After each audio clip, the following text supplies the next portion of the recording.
अभी कुछ लोग क्या है, अब हम बोल नहीं जाएंगे तो वो दूसरे तरह से गलत अंदाज में लेके जाते हैं। आप भी आज माइनॉरिटी लीडर बात कर सकते हैं इंशाअल्लाह ये मामले को मैं कुमारस्वामी साहब तक पहुंचाऊंगा। सब गवर्नमेंट में एक सर्कुलर आया है, मुसलमानों का जो रिजर्वेशन है 2B उसको निकालकर 4% को निकालकर 19% में तब्दील करने की कोशिश करें। बल्कि पहले से ही वहाँ पर 104 तबके के लोग वहाँ पर मौजूद हैं। अगर यहाँ से मुसलमानों को निकालकर उसमें डाल दिया जाएगा तो क्या वहाँ से कुछ फ़ायदा होगा या नुकसान होंगे मुसलमानों के लिए? रिजर्वेशन की बात हो रही है यहाँ पर। अभी देखो ये टोटली अगर ऐसा करने जाएंगे तो डिस्ट्रैक्ट हो जाएगा। क्यों होगा? ये हमारा जो 4% का रिज़र्वेशन ये देवेगौड़ा साहब ने दिए थे। 4% रिज़र्वेशन बोलते हैं लेकिन किसने दिया ये नहीं बोलते बहुत लोग। तो देवेगौड़ा साहब की देन है 4% रिज़र्वेशन मुसलमानों के लिए।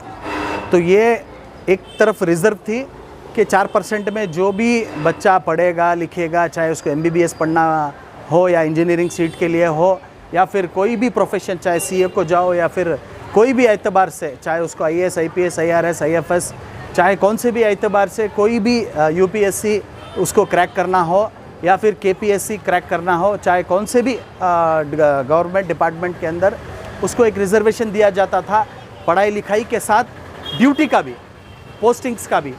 तो अब वो 4% में अल्हम्दुलिल्लाह वो फुल होके जा रहा था। पहले तो नहीं होता था, एक 10 साल पहले बहुत पीछे थे हम लोग एजुकेशन में, लेकिन अभी एक 10 साल से अल्हम्दुलिल्लाह लोग तकलीफ़ में रहे तो भी चाहे वो खाना खाए या ना खाए फिर भी अपने बच्चों को पढ़ा रहे हैं। अल्हम्दुलिल्लाह बहुत अच्छा है। लेकिन अभी जो ये 4% निकाल कर 19% में जोड़ करके ये जाना ये बिल्कुल ही सही नहीं।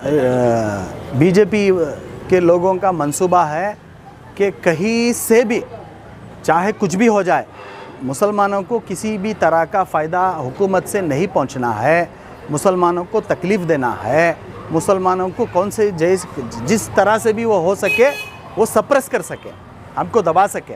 तो इसीलिए ये रिज़र्वेशन जो देवेगौड़ा साहब ने दिया था उसको हटा करके 4% ये 19% में लेकर आकर तकलीफ़ देना चाहते हैं और बस दूसरा कोई माइनॉरिटी लीडर खामोश हैं सर। अब तक कोई इनकी तरफ से कोई मुखालिफत नहीं देखी गई या CM से मुलाकात हो, कोई पहल नहीं हो रही सर मुस्लिम लीडरों की तरफ से? अभी देखो मुस्लिम रिप्रेजेंटेटिव्स जो भी असम्बली में जाके बैठते हैं उनका फ़र्ज़ होता है कि वो लोग इस पर बात करें, वो लोग इस पर चर्चा करें, वो लोग इस पर जो भी हमारे साथ अनकॉन्स्टिट्यूशनल वे से हमको सप्रेस किया जा रहा है इसके ऊपर बात करें और हमारे हक़ और हुकूक़ दिलाएं।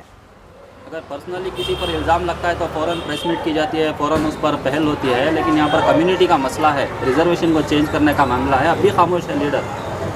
अभी कुछ लोग क्या है, अब हम बोल नहीं जाएंगे तो वो दूसरे तरह से गलत अंदाज में लेके जाते हैं। नहीं, आप भी आज माइनॉरिटी लीडर बात कर सकते हैं। इंशाअल्लाह ये मामले को मैं कुमारस्वामी साहब तक पहुंचाऊंगा, देवेगौड़ा साहब तक भी पहुंचाऊंगा और जितना हो सके हम सब यूनाइट होकर सभी कम्युनिटी के, चाहे हिंदू हो मुस्लिम हो, सबको ले करके इंशाअल्लाह इस मुद्दे के ऊपर हम बात करेंगे, चर्चा करेंगे और जितना हो सके हमारे से हम हमारे हक़ के लिए लड़ेंगे, आवाज़ उठाएंगे और जल्द से जल्द ये मामले में कुछ सुधार हो, तब्दीली हो और पूरी उम्मत को इसका फ़ायदा पहुंच सके। इंशाअल्लाह ये काम हम करने की पूरी कोशिश करेंगे।